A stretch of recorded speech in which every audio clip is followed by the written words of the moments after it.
Next, we're going to move on to we talked earlier about quarterbacks that could be on the hot seat a little bit. But what about their coaches?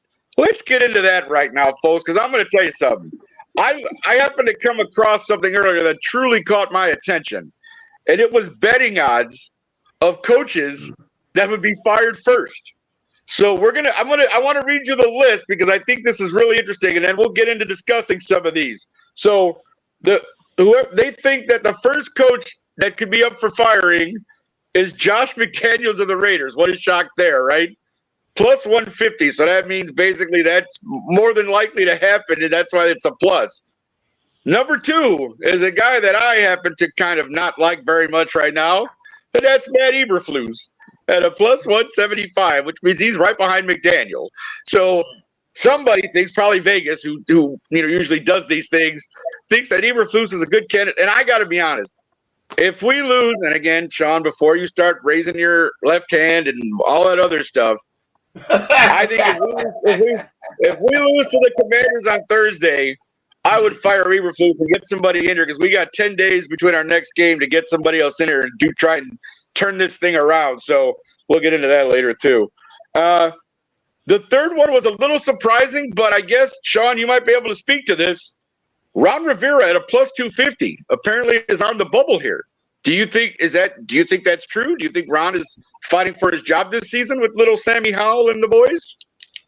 So I think it's true. Yeah, I think it's true. But I think a lot of people had him on the hot seat before this season.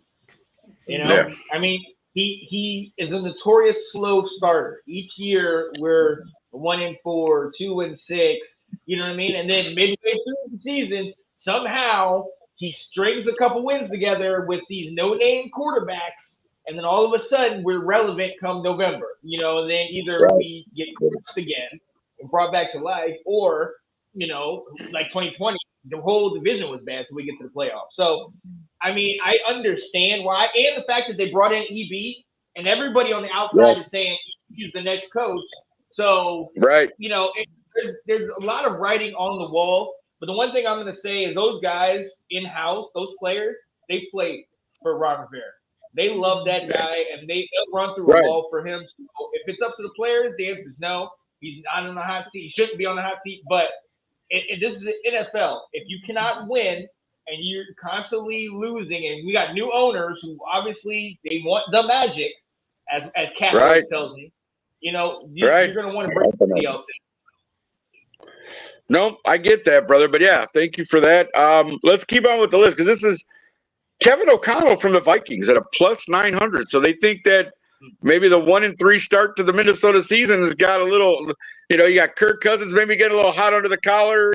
Kevin O'Connell maybe fighting for his job. I don't know, Handy. What do you think? He's an NFC guy. I mean, you're an NFC South guy, but I mean, do you think the Vikings are headed for disaster at 1-3, or can they turn this around with old Michigan State boy and Kat and Christina's favorite quarterback? What do you think here? Oh boy, it's pretty difficult once you've lost. I mean, your first 3 games of the season, you're at a long shot to dig one out and make the playoffs, let alone make a deep run into the playoffs. And it's not like the Vikings are particularly notorious for making deep play. I don't know. It's just but we know how the NFL is. You could be the best thing since sliced bread and win 2-3 Super Bowls, and all you need is to have a couple of mediocre seasons, and they're ushering you out the door. So I would say that yes, it is very, very, very possible. I mean, Dan Quinn took the Falcons to the Super Bowl, and then they had the drop off, and the next thing you know, he was out the door. So if it can happen to him, it can happen to anybody. Sure, absolutely. I agree with that. The next one on the list was Chargers coach Brandon Staley, which I think we were calling kind of for his firing last year, weren't we? I'm just saying, some of us were a little like, yeah, we think Staley should go. He's a plus 1,000. After the wild card game. Yeah, right. You lose to the Jaguars. Was it 27 points they were ahead and they blew it and they lost that game? Yeah. I think everybody remembers that one, right? Here was an interesting one for me. Just given what happened, the fact that he lost his quarterback that the franchise put all their money in. Robert Saleh was on this list for the Jets at a plus 1,200. So I found that kind of interesting that they would think that he's on the hot seat. I mean, it's not his fault that Aaron Rodgers lasted 4 plays. Like, I mean, you can't. It's hard to account for that, right? When you're putting a game on there, well, our starting quarterback's going to go out early, so let's find something else to do. You had to go back to Zach Wilson. That's what you had to do. So I don't know about that one. Bettina, Broncos coach Sean Payton is on this list as well. It's a little bit more. He's at a plus 2,500, but this is his first year. It's not going to happen. It's not going to happen. I found it interesting he was even on the list because, as I said, give me what's what do you think of him even being on this list? I think that's just a list they put together because they wanted to have a top 10. Now, I mean, I've got comments for almost every single one of these that I've been kind of written down. But when it comes to Sean Payton, he's in the first year. He's in the first year of a major contract that was part of a trade that we gave away a first-round draft pick in order to get. And Walton Penners are not going to fire him this year. I mean, that had to have been part of his negotiation with them. It's like, this is going to be my team is a 1 to 2, maybe even 3-year rebuild. So there's no way we fire him now, or even if we fire Vance Joseph, who a lot of people want to have fired in the Broncos community. This is true also for the Bears. I think so too. We fire them now. People are not going to want to take coaching jobs with the Denver Broncos because they're going to get fired. They're going to get hooked early.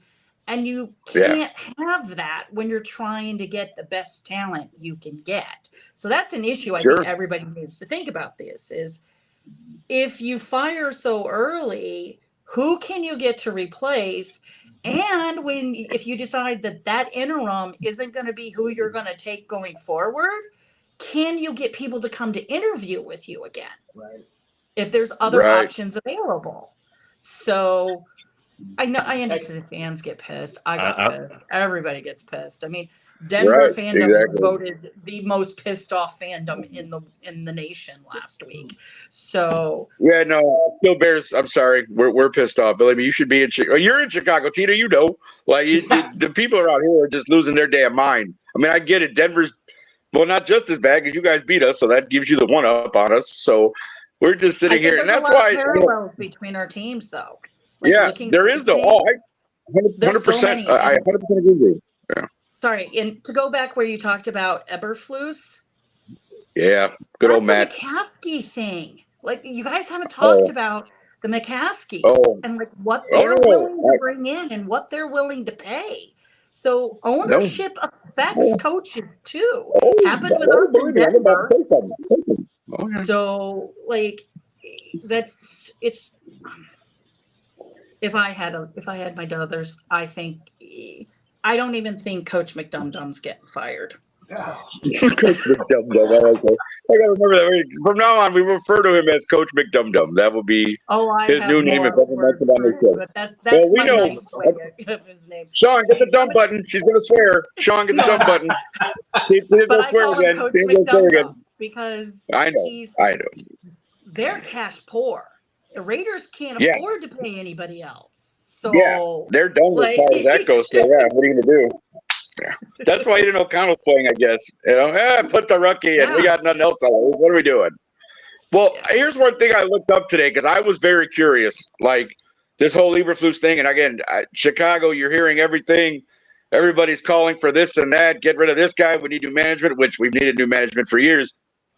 Since Lovie Smith was fired, and mind you, Lovie was fired after a 10-6 season, which I still don't understand that one, but whatever. Since Lovie has left, we've had 4 coaches, right? We had John Fox, Troutman. God, I had all these names. Trestman. Yeah, I'm sorry. Mark Trestman, Matt Nagy, and now Matt Eberflus. Their combined record between the 4 of them, 64 and 102. 64 and 102. And the only person who has a winning record only by 3 games is Matt Nagy, of course, because that just happened that way. But this is up to your point, and that's why I wanted to bring this up when you said that, because You bring in guys, you're cheap. Let's just call it what it is. You don't want to bring a big name coach in here. You don't. You want to give everybody else an opportunity who may have been a coordinator or because he comes cheap or a first-time coach and all this stuff, and you want to play around with all this stuff. And this is what happens.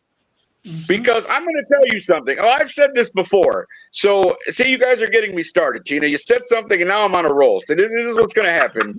Because this is why I say our team, we ruined Mitch. And you can say that Mitch wasn't going to be a great quarterback anyways coming out of Carolina for the 1 year, right? We know where he went to school, Sean. Thank you. But I'm saying this kid had some talent. He's got a live arm. He can move. What do? You come in and want to run your system. Mitch couldn't run your system because that's not the quarterback that he was. And so what happens? We start losing games. You want to blame Mitch for everything. It's this, it's that. We bring in Andy Dalton because we needed a backup. And I get it. Andy Dalton, I think, won a couple games while he was in there. So everybody went, oh, see, Andy Dalton should have been playing all year. Like, no, dumbass. Like, the whole point is you bring in a quarterback, you trade up one spot. Even again, don't even get me started on that whole thing. You move up one spot with the Jets to grab Mitch because, yeah, everybody else was clamoring for him in that first round, I'm sure, that we needed to move up enough one spot just to make sure nobody else got him. But and then you don't bother to bring the kid along the way that you should. And then you wonder why we don't win after his first year. When you bring in a new coach who didn't want, obviously, Mitch, because Nagy did nothing but the opposite of what Mitch could be doing. Like, any person could see that it was that obvious that you're not playing to this kid's strengths. And now we got Eberflus, which sounds like a German word for an oil change. And, all we got now is the same thing happening. You're not bringing – and, again, I know people are going to go, oh, but Justin Fields, he holds the ball too long. Blah, blah, blah. Okay, yes. He does hold the ball a little too long at times. But when you have an offensive line that is a mash unit where you're still plugging guys in and out because guys are getting hurt, and you want Justin to be a pocket passer with a line that can't protect for more than 2 seconds, what do you think is going to happen? Did you see the game on Sunday? There was a totally new game plan where, oh, my God, Justin moved out of the pocket. There was some design runs, some play action. Oh, my God, that worked. We scored 28 points. Jackass. Where was that in week 1? Like, what the hell is going on? This is what I'm saying, man. It's like, again, I'll be here all night if I get on this roll. So I'm just going to stop myself. But I'm just going to say that I really do think if we lose for Thursday to the Commanders, which I'm not holding out a lot of hope that we'll win because their defensive line is much better than our offensive line. And that can spell real trouble for Justin on Thursday night. So I'm going to hold to that. But I would seriously consider fire. You have 10 days in between our next game where you can bring somebody else in or promote Luke Getsy if you really want to do for the rest of this year and go out and actually find a damn coach that is worth a damn that can help a quarterback move along. Or if Delilah was right the whole time and Ryan Poles is not a Justin Fields fan, and so he's just waiting till at the end of this year to not give Justin his 5th-year extension and pick up the option so he can just either get rid of him or trade him away or whatever he wants to do with him. But please, for the love of everything that is holy, just do something while this kid is here if he's going to be leaving. But while he's here, please do something to help him. Please. Do not go back to just straight dropbacks or everything. It's just the offense is so predictable it drives me nuts. It really does. And it showed again. We got conservative in the second half and we let Denver get back in the game because we took our damn foot off the gas. You can't do that. That's coaching. Why are you, I'm not even going to get into the 4th and 1 and all that crap. Should have kicked field goal. I'm not even going to get into that.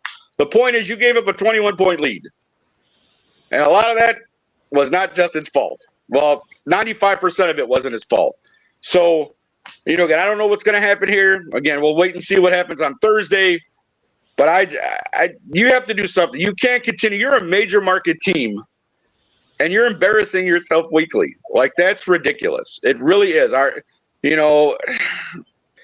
Management, I mean, God bless Virginia McCaskey's heart, but what does she know about football? You know what I'm saying? Like George McCaskey. Michael's not even involved in the team anymore. It's George McCaskey who's like in charge. Well, I think has been away from the team for a while. I mean, I haven't even seen Mike McCaskey in like years even appear anywhere. So I don't even know what he's doing. But yeah, like George has become like the figurehead here, and the guy he's the owner. It's Virginia's son. So you go, George. You run the team now. And here's the thing too. Here's what bothers me a little bit, and this will be my last point about this. You brought in Kevin Warren, right, from the Big Ten to be the executive in charge, right? You brought in Kevin Warren. Where's Kevin Warren been this whole time, folks? I mean, have you heard from Kevin Warren? Has he spoke out about any of this? I haven't heard anything. I mean, if you brought him here just to worry about the damn stadium you want to build in Arlington Heights, great. But what's the point of building this brand new fantastic stadium if your team's going to lose 14 games every year? What the hell's the point of that? Just keep losing at Soldier Field. Maybe they'll steal your lawn equipment again. I mean, what the hell? I mean, I don't know. But I'm just saying, like, I'm just so tired of every Sunday having to either, having to justify my fandom or I just don't root for that team because they're my team. No matter what happens, they're my team. And yes, it sucks every Sunday when I sit here in front of my television and go, yeah, that didn't go well. So who knows? We could be 0-5 after Thursday. And in some ways, I kind of hope we are so that management will be like, yeah, we have to make a change. So I don't know. We'll see. We'll see how that happens. I have no idea. But thank you guys for listening to my crazy rantings. And let us move on. Listen, again, I want to thank everyone. I've seen David Wright, Kate Alverson, Alex Loosemore, anybody else who might have been in the comments. Thank you guys so much for watching and contributing to the show. We truly do appreciate it. Thank you for giving us your time on this Tuesday. Again, thanks, Sean, for having to pick the ball up and help us out here. Poor Delilah, I hope her power comes back on very soon. That's never a fun thing when your power goes out. So let's move on. Let us move on. And